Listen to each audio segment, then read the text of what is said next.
지난 시간에 몇 주 건너뛰고 난 후에 다시 이제 요한복음 17장 1절에서 3절까지의 말씀의 제목은 영생은 곧 유일하신 참 하나님과 그가 보내신 자 예수 그리스도를 아는 것이니다 하는 제목으로 다시 말씀을 드리겠습니다. 이 시간도 이렇게 원근각체에서 영상으로 온라인 예배를 드리는 우리 사랑하는 권속들에게 그리스도의 은혜와 평강이 함께 하시기를 주의 이름으로 축복합니다. 오늘도 주신 이 귀하신 말씀을 따라 우리가 이 성경의 여러 말씀들을 놓고 보면은 분별하기가 쉽지가 않습니다. 영생을 얻으려면은 유일하신 참 하나님을 알아야 되고 그의 보내신 자 예수 그리스도를 알아야 영생을 얻을 수 있다 하는 이 말을 깊이 생각해 놓고 보면은 이 쉬운 말의 뜻이 아니잖아요. 우리가 요한복음 3장 16절에 보면은 하나님의 세상을 이처럼 사랑하사 독생자를 주셨으니 이는 저를 믿는 자마다 멸망하지 않고 영생을 얻게 하려 하심이라고 말씀하셨는데, 왜 이렇게 요한복음 17장 1절에 3절까지 말씀 가운데 3절에 가서는 영생을 얻으려면은 유일하신 참 하나님을 알아야 되고 또 그가 보내신 자 예수 그리스도를 알아야 영생을 얻을 수 있는가 이렇게 말씀하시는가 하는 내용을 생각해 볼 필요가 있습니다. 제가 지난번에도 말씀드린 바와 마찬가지로 신구에게 모든 말씀에 대한 제목은 요한복음 17장 3절에다가 두고 365일 계속 설교를 해도 아무런 문제가 없다 하는 말을 말씀드린 바가 있습니다. 그러면 성경의 모든 기록하게 된 내용의 자체에 대한 내용의 목적은 누구를 대상으로 성경을 기록했다고 말씀하고 있습니까? 하나님께서 보내신 자 예수 그리스도를 알기 위한 내용의 예수 그리스도에 대한 목적을 두고 성경을 기록하고 있다 그런 말의 뜻이죠. 그럼 우리가 쉽게 말씀드린다면, 제가 이 말씀을 좀 쉽게 좀 이해를 돕는다면, 영생은 곧 유일하신 참 하나님과 그의 보내신 자 예수 그리스도를 아는 것이 영생을 얻을 수 있다. 그럼 예수를 진실로 지금 믿고 있는데도 영생을 얻지 못할 수도 있다는 말의 의미가 뭐냐면은 참 하나님을 모르고 참 예수님을 모른다면은 영생을 얻을 수 없다 하는 말의 뜻이 되겠죠. 그렇죠? 그렇다면 우리가 예수를 믿는다고 하면서도 올바른 진리의 길로 가지 못하고 다른 길로 가는 것을 결국은 뭐라고 말합니까? 이단 이렇게 말하죠. 그 사람들도 예수 믿습니까? 안 믿습니까? 예수를 믿고 있습니다. 그렇기 때문에 오늘 이 말씀이 너무나도 우리들에게 가슴에 파고드는 말씀의 뜻이 되는 겁니다. 영생을 얻으려면 하면은 우리 천국에 가는 걸 말하지 않습니까? 영생을 얻으려면은 유일하신 참 하나님을 알아야 되고 그분이 보내신 예수 그리스도를 알아야 영생을 얻을 수 있다 그런 말이 되십니다. 이 지구상에도 보면 수많은 교회들이 있습니다. 그렇죠? 그 교회들 중에 예수의 이름을 부르면서도 다른 길로 가는 사람들이 여러 종파들이 많이 있지 않습니까? 그 사람들이 주장하는 내용들을 놓고 보면은 아직도 구약의 율법의 절기를 꼭 지켜야 된다 하는 계통도 있고요. 여호와라고 하는 이름을 부르면서도 예수 그리스도를 은근히 부인하게 되는 계통도 있잖아요. 그런 모든 내용들을 종합해서 놓고 보면은 그들도 예수 그리스도 이름을 부르고 있는데도 영생을 얻지 못한다 하는 말의 뜻이 되는 내용의 이유가 뭘까 하는 것을 제가 조금씩 이렇게 점차적으로 성경을 포괄적으로 이제 전하면서 오늘도 포괄적인 내용 가운데 말씀을 드립니다. 그렇다면 우리가 알고 있는 내용 가운데 앞서서 말씀드린 내용과 마찬가지로 신구약의 모든 말씀들은 누구를 위해서 기록되어 있다고 했습니까? 예수님을 위해서 기록되어 있다고 누가복음 24장 27절에서 기록하고 있습니다. 누가복음 24장 27절에 이에 모세와 모든 선지자들의 글로 시작하여 모든 성경에 쓴 바 자기에 관한 것을 자세히 설명하시니라. 그럼 모세 오경에서부터 이사야 선지자에서부터 소선지자까지 말라기 선지자까지 모든 선지자의 글로 시작하여 모든 성경에 대한 내용이 자세하게 기록된 내용이 누구를 위해서 기록했다? 예수님을 위해서 자세히 기록했다는 거죠. 그러니까 영생을 얻으려면은 유일하신 참 하나님과 그의 보내신 자 예수 그리스도를 어떻게 믿어야 되는가 하는 내용이 성경에 자세히 기록되어 있다는 겁니다. 그런데 예수 그리스도를 믿으면서도 엉뚱한 방향으로 가고 있다면은 결국은 그것은 잘못된 길이다, 그런 말의 뜻입니다. 쉽게 말씀드립니다. 지금 현실적으로 나타나고 내가 직접적으로 그런 내용과 그 사람들과 대화를 나눈 내용 가운데 한 가지를 내가 말씀드립니다. 제가 이렇게 조킹을 하는 걷기 일을 하게 되는 코스가 있는데 그 가운데 여호와 증인이라는 사람이 길가에서 소책자를 이렇게 갖다 놓고 이제 전도를 한 분이 계셔요. 그래 그분이 한테 가서 찾아가서 물었습니다. 당신네들은 여호와의 증인이라고 하는데 왜서 여호와의 증인이라고 합니까? 이렇게 질문을 시작했어요. 우리는 우리 성경의 말씀을 보면은 하나님의 말씀과 예수 그리스도의 증거를 가진 사람들이 하나님의 말씀으로 인해서 목배임을 받는 내용이 나오지요. 계시록 6장에. 그럼 우리는 누구의 증인입니까? 예수의 증인이죠. 근데 그분들이 여호와의 증인하면은 그럼 당신네들은 왜 여호와의 증인이라고 합니까? 이렇게 질문을 내가 물었거든요. 그분이 그 내용의 답변을 온전하게 하지 못해요. 그래서 여러 가지 내용들이 다 있었는데 제가 이런 내용을 말했어요. 자기 나름대로 모든 걸 주장하는 게 다 있거든요. 그렇기 때문에 거기 미혹당해서 살고 있습니다. 그러면 여호와의 증인들 가운데 성령의 은사를 가지신 분들이 계십니까? 이런 물었어요. 성령의 은사라고 하는 내용은 방언도 하고 예언도 하고 병 고친 능력과 여러 가지 그 모든 내용들을 하는 것이 성령의 은사를 받은 거죠. 그렇죠?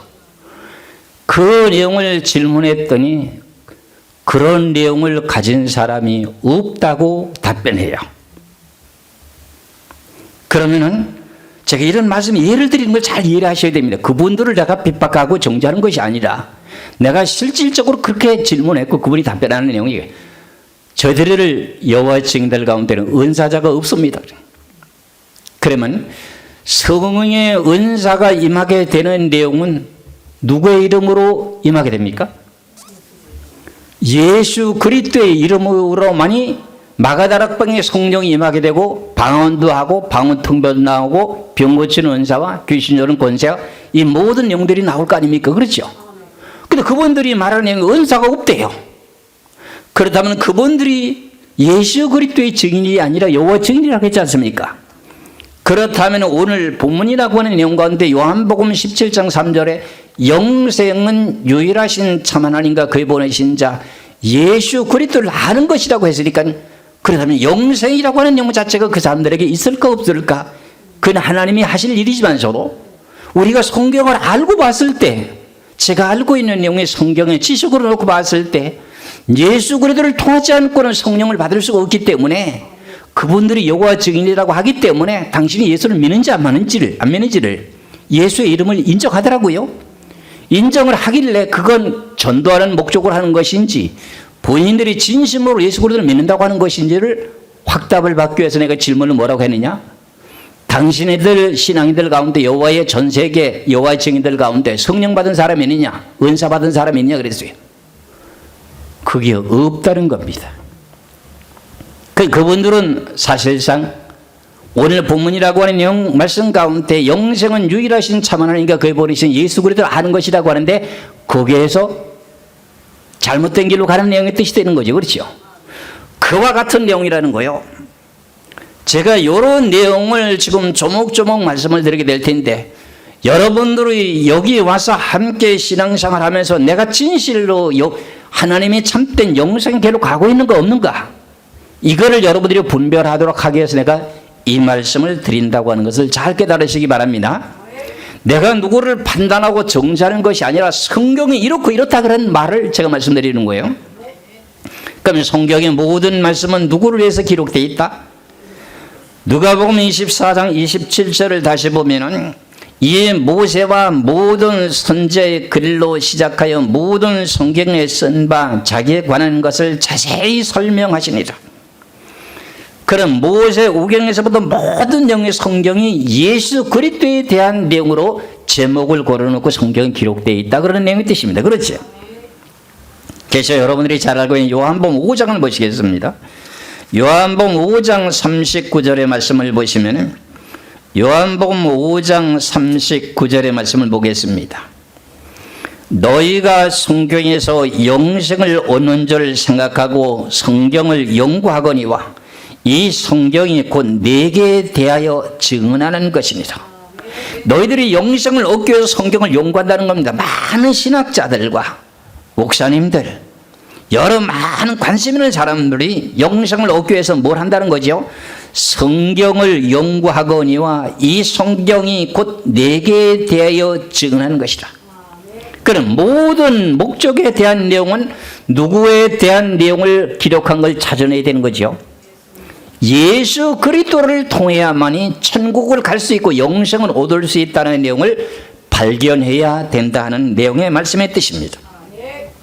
그럼 앞서서 말씀드린 내용과 마찬가지로 누가복음 24장 27절 말씀과 마찬가지로 모든 성경은 구약의 모세 오경에서부터 선지자들과 그 다음에 사도들과 모든 성경의 예언들이 누구를 위해서 기록됐다고? 예수 그리스도를 위해서 기록됐다고 했지 않습니까? 그렇죠? 그러면 하나님께서 성경책이 없을 경우에 하나님께서 갈대 우리에 살고 있었던 아브라함을 불러가지고 가나안 땅으로 인도해 놓고 100년 만에 아들이라고 하는 이삭을 낳게 만들고 이삭이 에서와 야곱을 낳게 되면서 야곱이 12아들을 낳게 되고 70명이 되고 난 후에 75명이 되고 난 후에 70명이 애굽으로 이주하게 되죠. 타국 땅으로 지금 이주해서 가는 거예요. 가나안 땅에 기근이 들어가죠. 그래서 430년이 되게 되면서 모세를 통해서 이스라엘 백성들을 이끌어 인도하게 되는데 하나님께서 아브라함에게 약속했지요. 이삭에게 약속했죠. 야곱에게 약속을 했죠. 3대를 거치면서 약속을 한 언약이 뭐냐면 내가 너희 후손들을 적과 꿀이 흐르는 가나안 땅으로 너희들을 이끌어 인도하겠다고 약속했습니다. 근데 그것이 4대 만에 430년이 되면서 모세를 통해서 이스라엘 백성들을 출애굽하게 되는데 그때에서부터 시작됐던 그 내용이 출애굽할 때 그 사건이 애굽이라고 하는 바로왕의 사망 권세 아래 있었던 모든 백성들에게는 재앙을 내리게 되는데 한 가지, 두 가지, 셋, 넷, 다섯, 여섯, 일곱, 여덟, 9가지까지 재앙을 내리고 마지막에 재앙이라고 하는 내용은 사람의 장자를 죽이는 짐승도 첫 것이라고 하는 걸 죽이는 이런 재앙을 내리게 되게 될 때 하나님께서는 모세를 통해 이스라엘 백성들에게는 어떻게 하라고 가르쳐 줬습니까? 너희들은 양을 준비했다가 14일 날 저녁까지 준비해서 해가 질 무렵이 되면은 양을 잡아가지고 피를 받아가지고 이스라엘 백성들이 살고 있는 고센 땅에 너희들의 집에 있는 문설주에 피를 발라라. 그리고 양의 고기를 불에 구워서 먹고 쓴 나물과 아울러서 먹고 이제 출애굽할 준비를 해서 신발을 신고 허리에 띠를 띠고선 준비하고 출발을 준비해라. 이런 내용을 가르쳐 주셨습니다. 그렇죠? 그렇다면 어린 양의 피를 잡아가지고 피를 담아가지고 이스라엘 백성들이 각자 살고 있는 집에 문설주에 피를 발랐습니다.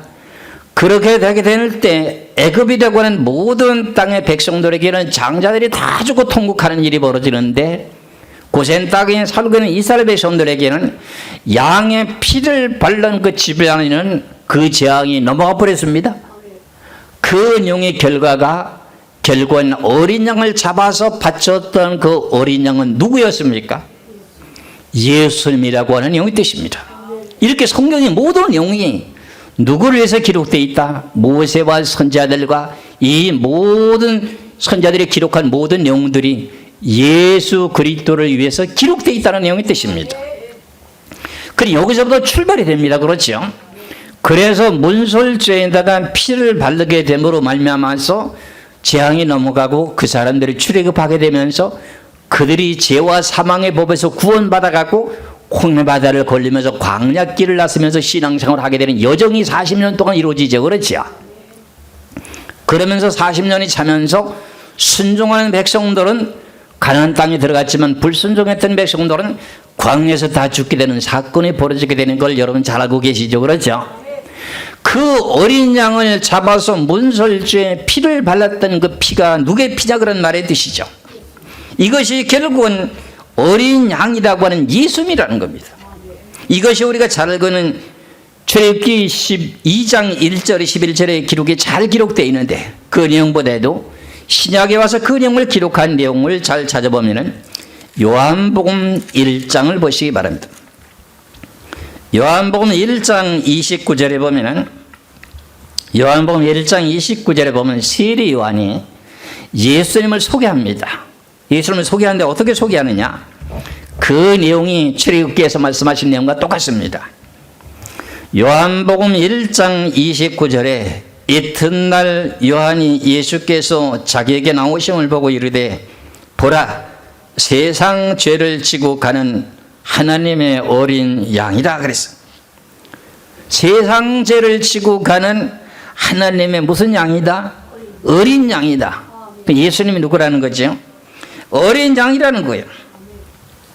그러면 이런 내용의 말씀을 놓고 보면서 우리가 성경을 이해하게 될 때 야, 구약의 출애굽기 12장에 기록되어 있던 어린 양의 피를 받아가지고 문설주에 발랐던 그 내용 가운데 모든 백성들이 재앙으로 죽게 되게 되는데 이스라엘 백성들에겐 그 재앙이 임하지 않았어.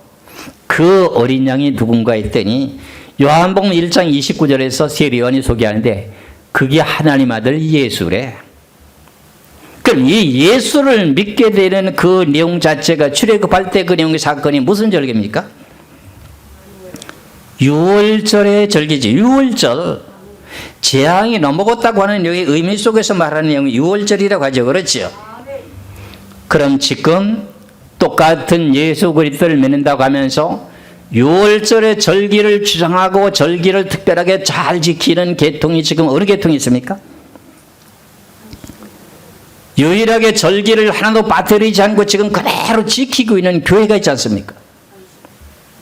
그 교회가 여러분들에게 말씀을 드리지 않아도 잘 알 수 있습니다. 그렇다면 예수님이 유월절 양으로 십자가에 죽으셨습니다. 그러면은 유월절의 절기라고 하는 어린 양을 잡는 그 내용의 절기를 행할 필요가 있을까요? 없을까요?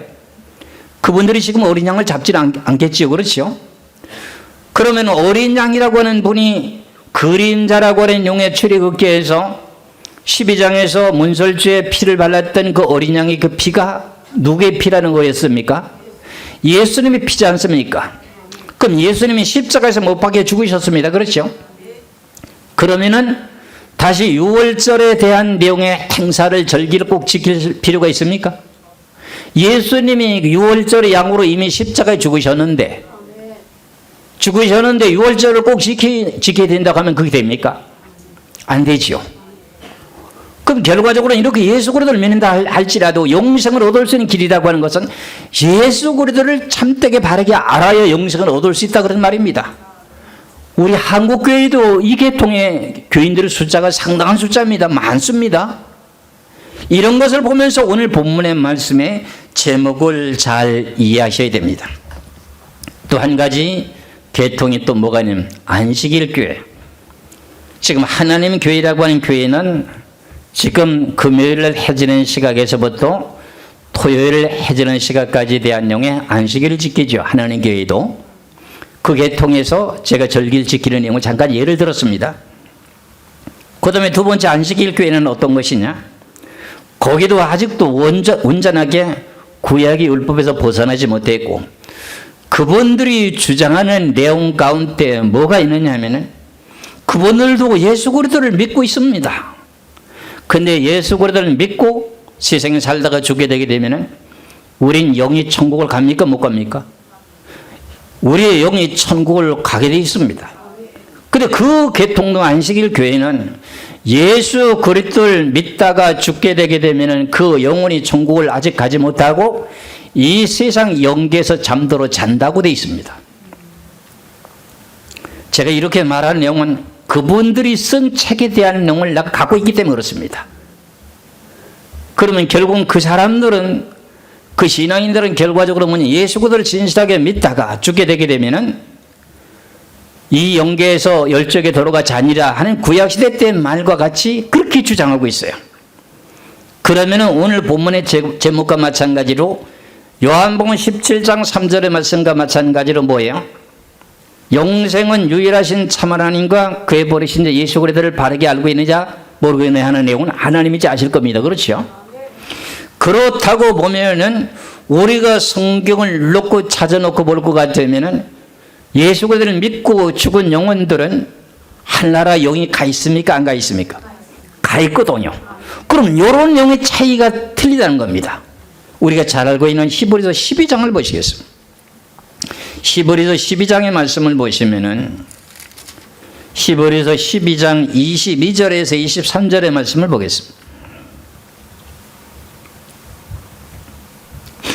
히브리서 12장 22절에서 23절까지 그러나 너희가 이른 곳은 시온산과 살아계신 하나님의 도성인 하늘의 예루살렘과 천만 천사와 하늘에 기록된 장자들의 모임과 교회와 만민의 심판자이신 하나님과 및 온전케 된 의인의 영들과 그래 되어 있습니다. 그 너희가 이런 곳이라고 하는 것이 뭐냐면은 하늘나라에 이른 곳은 그런 말인 뜻입니다. 시온산이라고 하는 것은 하늘나라가 구분을 한다면은 첫째 하늘에 있고 둘째 하늘에 있고 셋째 하늘에 있고 하는 걸 여러분 아시죠? 하나님이 어느 곳에 계십니까? 셋째 하늘이라고 하는 것을 시온산이라고 합니다. 시온산이라고 하는 건 제일 높은 위치를 말합니다. 그게 셋째 하늘입니다. 그리고 살아계신 하나님의 도성인 하나님이 그곳에 살아계신다는 겁니다. 그럼 하늘의 예루살렘과 그래요. 거기는 평강의 나라라는 뜻이죠. 죄와 사망의 법이 없는 평강의 나라. 천만 천사와 그 다음에 23절에 하늘에 기록한 장자들이 뭐인가? 이스라엘 백성들이 장자라고 되어 있습니다. 예수님이 십자가에 못 박혀 죽고 난 후에 휘장이 위에부터 아래까지 찢어지면서 마태복음 27장의 말씀을 보면 자던 성도의 몸이 많이 일어나게 되어 있습니다.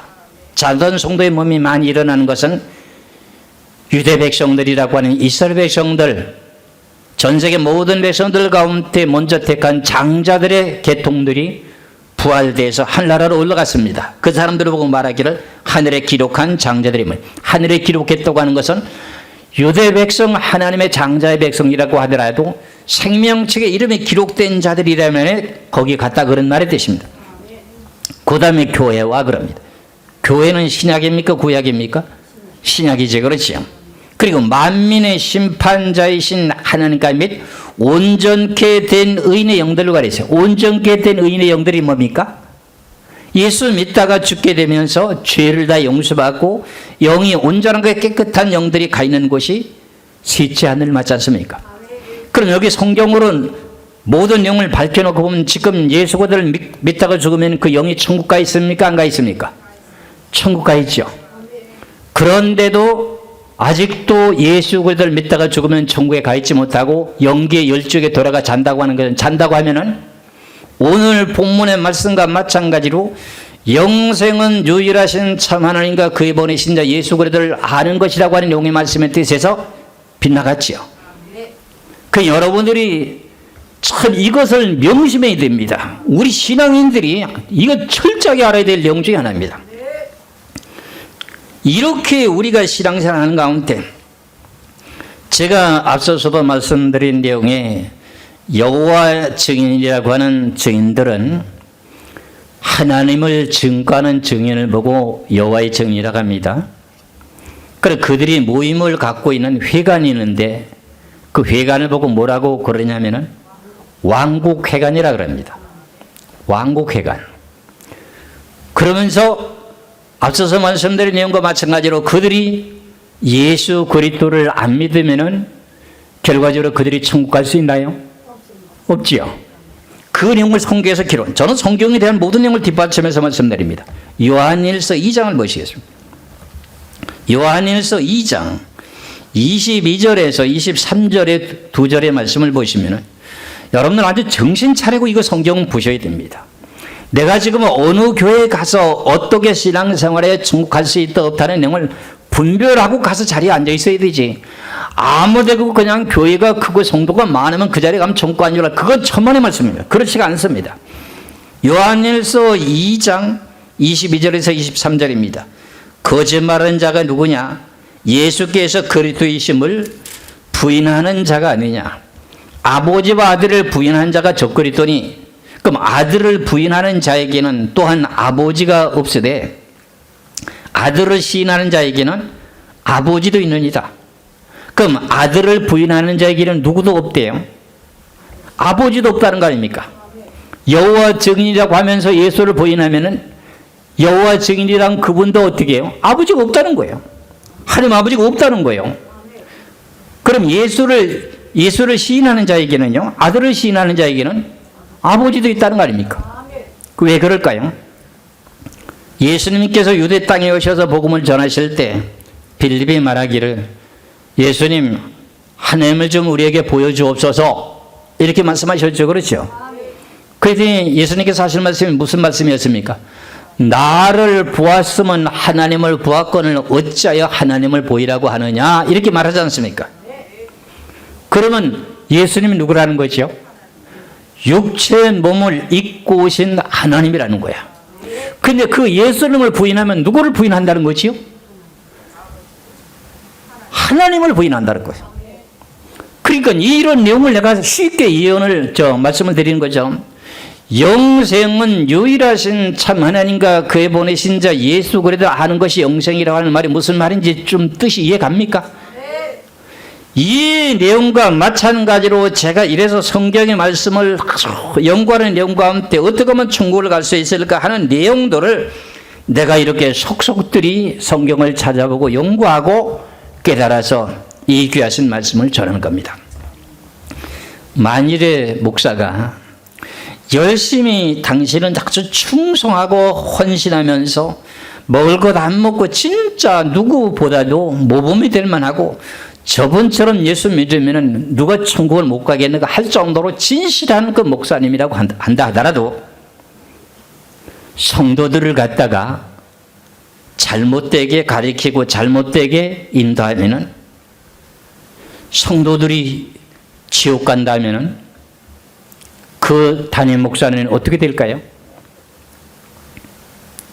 한 생명을 실족시키면은 연자 맷돌을 목에 메고 바다에 빠지는 게 더 낫다고 하지 않습니까? 야고보서 3장 1절의 말씀을 보시면은 선생 되는 자가 화가 크다면서 선생이 많이 되지 말라 이렇게 말하죠. 내가 이 말씀을 왜 드릴까요? 다 교단들마다 교리가 각각 다 다릅니다.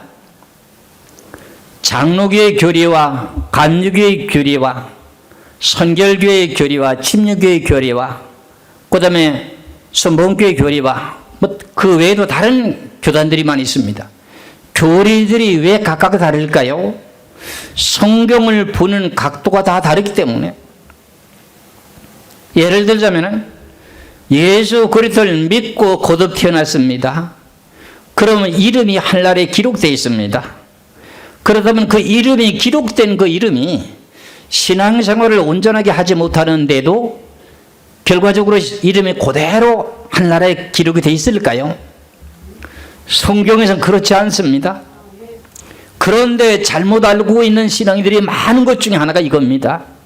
나는 예수 그리스도를 믿고 거듭 태어나서 성령도 받고 방언도 받고 했는데 하늘나라의 생명책에 이름이 기록되어 있다고 하는 분명히 본인이 알고 있습니다.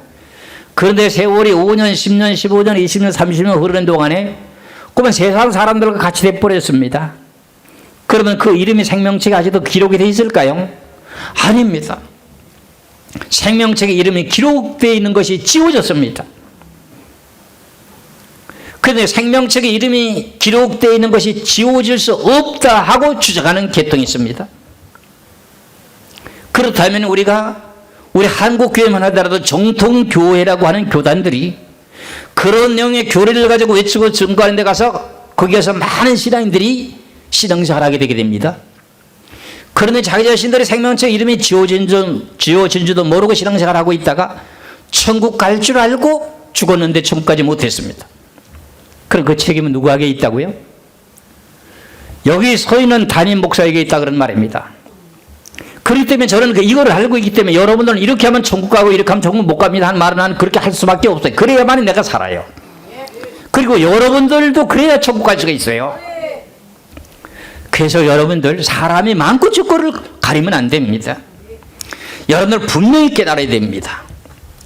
이런 내용과 마찬가지로 우리가 제가 이렇게 성경의 마지막 때 되어질 일들을 외치고 증거하다 보니까요 여러 교리들이 부딪히게 되는데 부딪히는 그 모든 내용들을 하나둘씩 내가 성경으로 다 아주 증거를 대면서 모든 내용을 내가 밝히고 있습니다. 그렇다면 교리 자체가 완벽한 거냐? 아닙니다.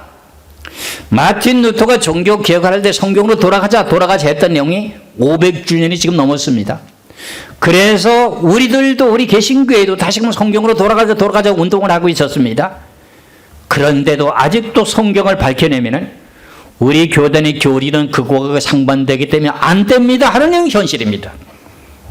이거는 결국은 뭐냐? 하나님의 말씀을 지지받는 것이고 자기들이 자초하는 내용의 천국길을 부인하는 내용과 같은 내용에 위치해 있다는 것을 잘 분별하셔야 됩니다. 이게 엄청난 우리들에게 핵심적인 타격을 주고 있는데 그걸 모르고 있다는 사건입니다. 그래서 오늘 잠깐 이제 한 가지 이스라엘 백성들에게 기록되어 있는 속죄일에 대한 내용을 내가 말씀드리면서 거기에 연관된 내용을 말씀을 드리고 제가 오늘 마무리하고자 원합니다. 우리가 레위기 16장의 말씀을 보면은 속죄일이 있습니다. 속죄일이라고 하는 것은 이제 언제 있는 거지요? 7월 10일 날입니다. 7월 10일 날 속죄일이 있게 되는데 그 속죄일에 해당되는 그 내용을 한번 말씀드리면은 레위기 16장 내가 출애굽기라고 그랬나요? 네, 레위기 16장 6절에서 10절까지 말씀을 봅니다. 이때가 이제 7월 10일이라고 하는 이스라엘 백성들에게 대속죄일입니다. 레위기 16장 6절에서 10절까지 봅니다. 아론은 자기를 위한 속죄 제의 수송아지를 드리되 자기와 집안을 위하여 속죄하고 또 그 두 염소를 가지고 회막문 여호와 앞에 두고 두 염소를 위하여 제비를 뽑되 한 제비는 여호와를 위하고 한 제비는 아사셀을 위하여 할지며 아론은 여호와를 위하여 제비를 뽑은 염소를 속죄제로 드리고 아사셀을 위하여 제비 뽑은 염소는 산채로 여호와 앞에 두었다가 그것으로 속죄하고 아사셀을 위하여 광야로 보낼지니라 이렇게 말합니다.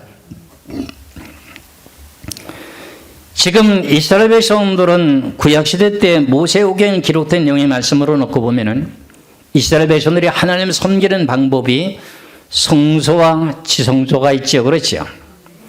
그런데 지성소라고 하는 언약궤가 있는 그 자리는 1년에 하루만 들어가는 날입니다. 1년에 한 번만 들어간 날이죠. 그렇죠. 그런데 대제사장이라고 하는 아론과 그의 자녀들에게 지금 수송아지를 잡아가지고 번제단에서 속죄 제사를 먼저 드립니다. 아론과 그의 자녀들을. 그리고 나서 이제 하나님 일을 하게 되게 되는데 그 가운데 또 백성들을 위해서 어떤 일을 하느냐면은 염소를 2마리를 준비하게 됩니다.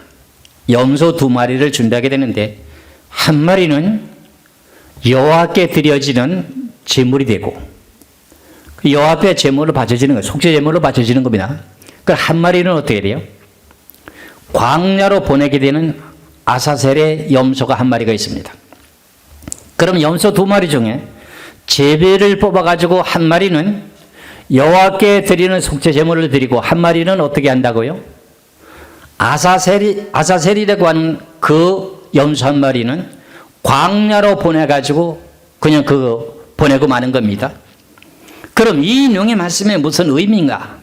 이것을 이제 생각해 보면서 다음 시간에 또 이 내용에 연결해서 말씀을 드리고자 원합니다.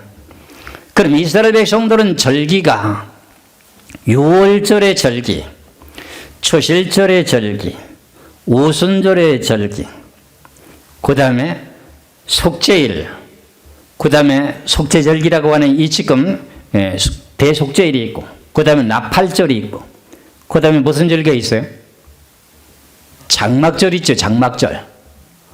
이 내용의 6가지에 대한 절기가 있는데 속죄일의 절기라고 하는 것은 이스라엘 나라의 지금 절기 중에서 가장 큰 절기 중에 하나인데 그것이 7월 10일 날, 7월 10일 열흘 그날에 속죄 제사를 드려요. 그럼 이스라엘 백성들이 한 해 동안 사는 동안에 육신의 정욕과 욕심으로 살아왔던 모든 삶의 생활 속에 사람과 사람끼리 부딪혀 사는 동안에 죄를 진 것이 있을까요? 없을까요? 죄를 진 것이 있죠. 그렇죠? 근데 7월 10일 날 온 백성들이 다 금식합니다.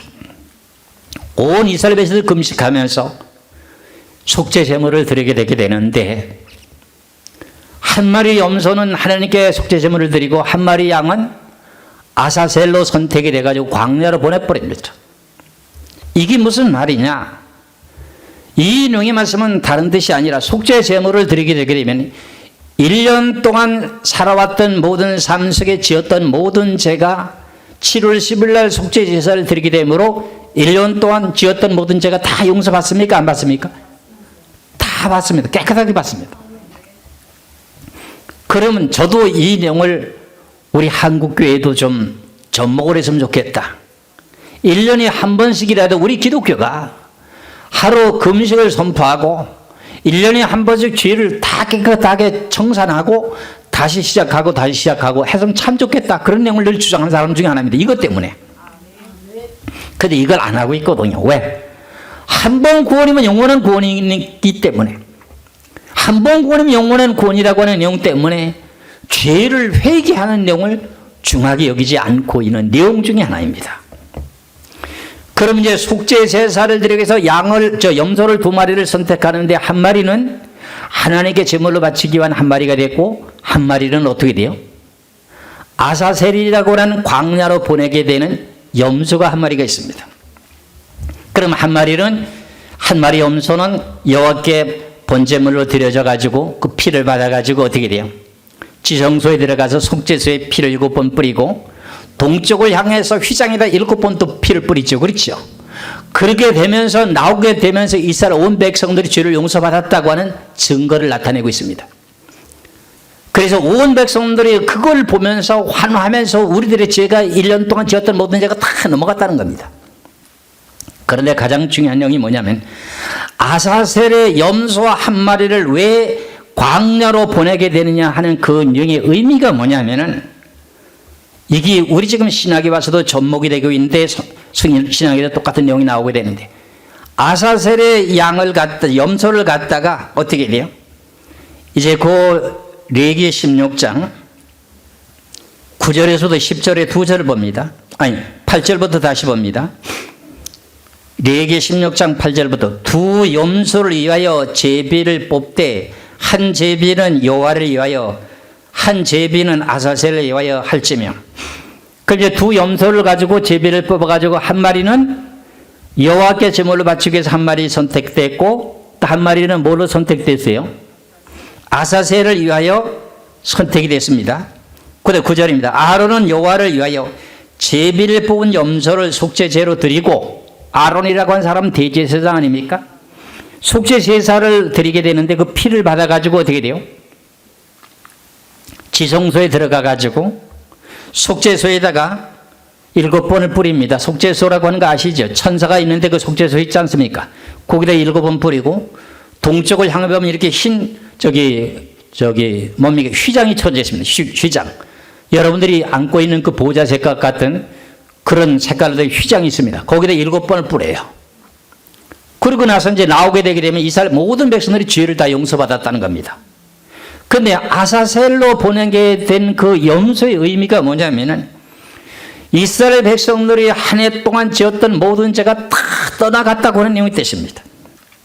다 다 떠나갔다는 뜻이에요. 아사셀이라고 하는 말의 자체는 10절에 아사셀을 위하여 제비 뽑은 염소는 산채로 여호와 앞에 두었다가 그것으로 속죄하고 아사셀을 위하여 광야로 보내니라 이렇게 되어 있습니다. 그럼 아사셀이 이게 참 중요한 내용인데 아사셀로 선택된 이 염소는 무엇이냐? 하나님의 백성들이 지었던 모든 죄를 그 두 마리 염소 중에 한 마리 염소에게도 안수해가지고 이스라엘 백성들의 모든 죄를 그 아사셀 염소에게 죄를 전가시켰습니다. 여호와께 드려졌던 염소 한 마리도 이스라엘 백성들의 모든 죄를 그 염소의 머리에다가 안수해가지고 죄를 거기다 전가시켰습니다. 똑같습니다. 그런데 아사셀이라고 하는 이 염소는 왜 광야로 지금 보냈는가? 그 내용의 말씀의 의미 뜻이 뭐냐면 이스라엘 백성들의 모든 죄가 동에서 서편까지 죄악이 옮겨졌다고 하는 내용의 뜻입니다. 이 아사셀에 대한 내용의 뜻이. 이 내용의 말씀을 성경을 찾아서 말씀드린다고 하면 시편 103편을 찾으시기 바랍니다. 시편 103편 12절의 말씀을 보시겠습니다. 시편 103편 12절의 말씀을 보면은 동이 서에서 먼 것 같이 우리의 질가를 우리에게서 멀리 옮기셨으며 그랬어요. 그럼 동에서 서편까지 그 먼 것과 같이 우리들의 죄를 우리에게서 멀리 옮기셨으며 했어요.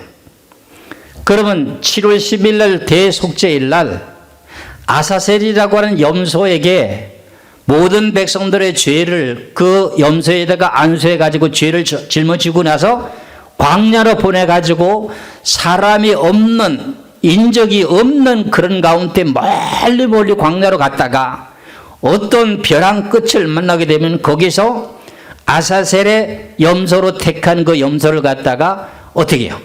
밀어서 떨어뜨려 가지고 그만 그 염소가 죽게 되게 됩니다. 그럼 그 염소가 이스라엘 백성들이 1년 동안 지었던 모든 죄를 짊어지고 떠난 거죠. 그렇죠? 그럼 죄가 다 없어졌다는 뜻입니까? 안 없어졌다는 뜻입니까? 동에서 서편까지 먼 것 같이 죄악을 멀리 떠내 보냈다는 거야. 그럼 이 내용의 말씀이 의미가 무엇이냐?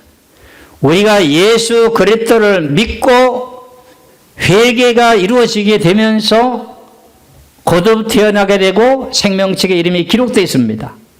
그런데 지난 과거의 모든 죄는 동에서 서편까지 먼 것 같이 죄악을 멀리 옮겨갔습니까? 안 옮겨갔습니까? 옮겨갔죠. 근데 그거 지난 과거의 죄를 또 회개하고 또 회개하면 됩니까? 안 됩니까? 안 됩니다. 이 지금 아사셀이라고 하는 염소라고 하는 이 내용 자체가 광야로 보내가지고 무인지경에 말리까 사람이 없는 곳에 가서 낭떠러지게 가서 그 염소 새끼를 탁 밀어뜨려가고 죽여버립니다. 죽습니다. 그 내용의 의미가 뭐냐면 이스라엘 하나님 믿는 백성들이 지었던 모든 죄를 멀리 옮겨갔다는 뜻입니다. 이 내용을 갖다가 신약에 와서는 하나님의 백성들이 지은 죄를 기억지도 않는다고 이렇게 되어 있어요. 신약에서는. 히브리서 8장 12절의 말씀을 보시겠습니다.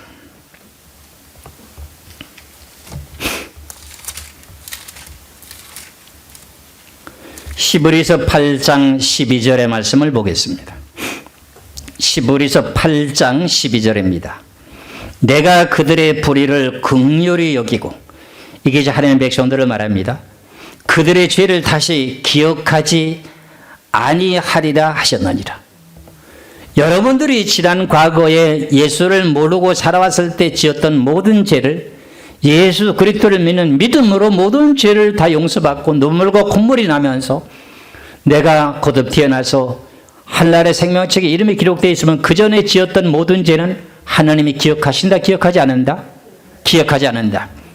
시편 103편의 12절의 말씀인가요? 그 말씀에 보니까 동에서부터 서편까지 먼 것 같이 죄가를 우리에게서 멀리 옮겨놨다는 거예요. 없어졌다는 겁니다.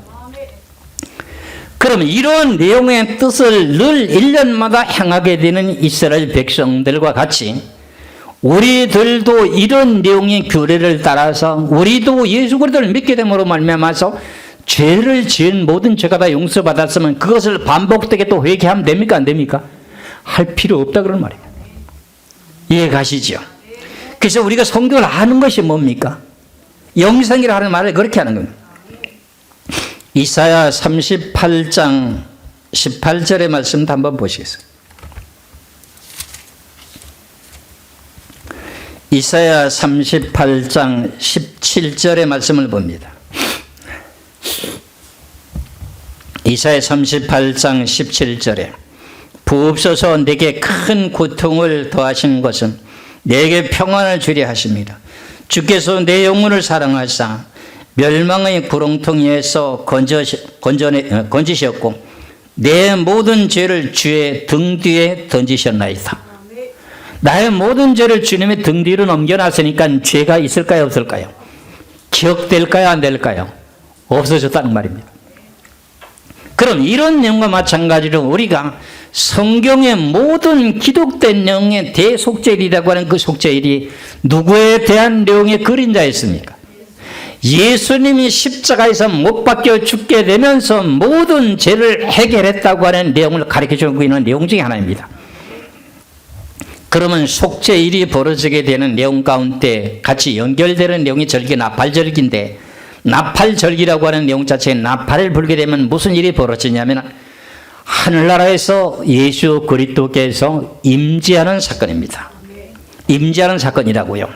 그러니까 예수 그리스도를 임재하는 사건 속에서 우리 성도들이 이 땅에 신앙생활하는 가운데 있다 보면은 우리는 육신을 가지고 먹고 마시고 살아야 되다 보니까 육신에 가진 그 생명체가 범죄할 수 있을까요, 없을까요? 범죄할 수밖에 없죠. 그렇죠? 알고 지은 죄 모르고 지은 죄가 있을 거 아닙니까? 그럼 그 죄를 다 용서를 받아야 되는 내용이 속죄일입니다. 그래서 7년 환난 가운데 후 3년 만에 1260일 동안을 하나님이 환난 가운데 집어넣어서 징계를 해가지고 죄를 깨끗하게 해주는 속죄일입니다. 거기. 그래 그 내용을 거치지 않고 환난 전에 들림받는다, 이런 내용의 논리 속에 가 있는 자리면 그게 복된 자리가 아닙니다.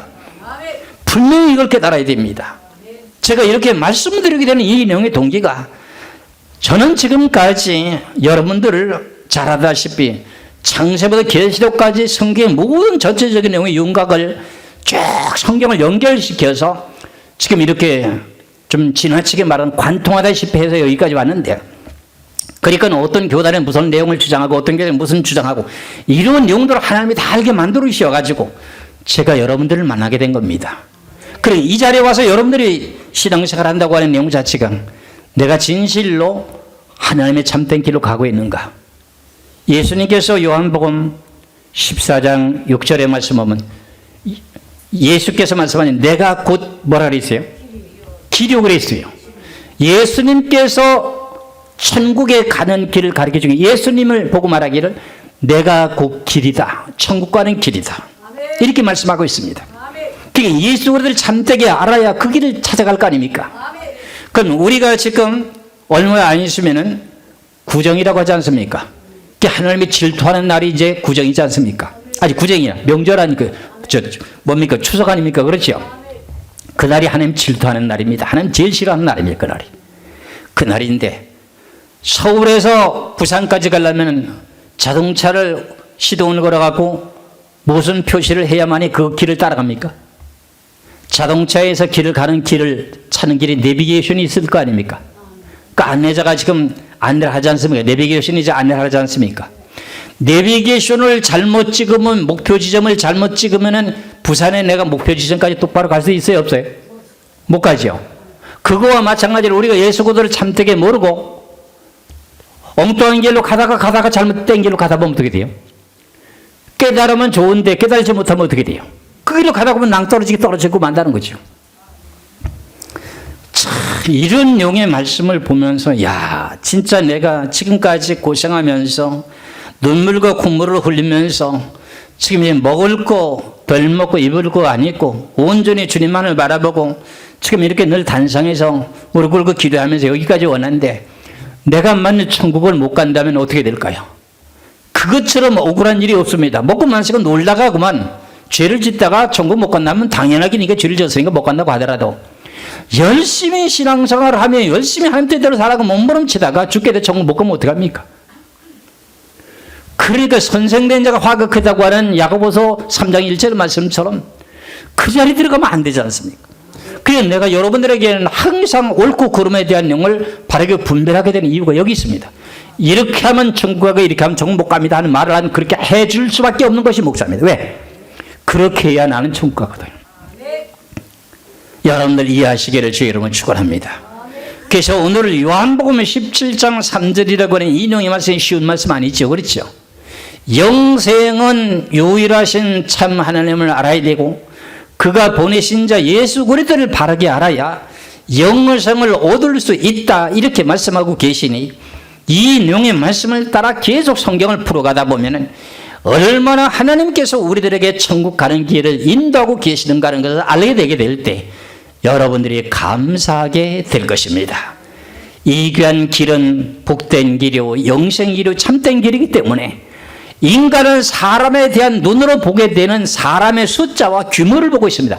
외적인 놈의 모양을 보고 있다 그런 말입니다.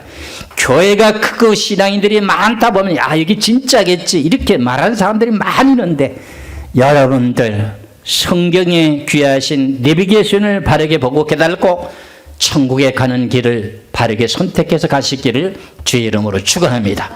다음 시간에도 이런 내용의 말씀을 연결시켜서 말씀드리고 하겠습니다. 기도하겠습니다.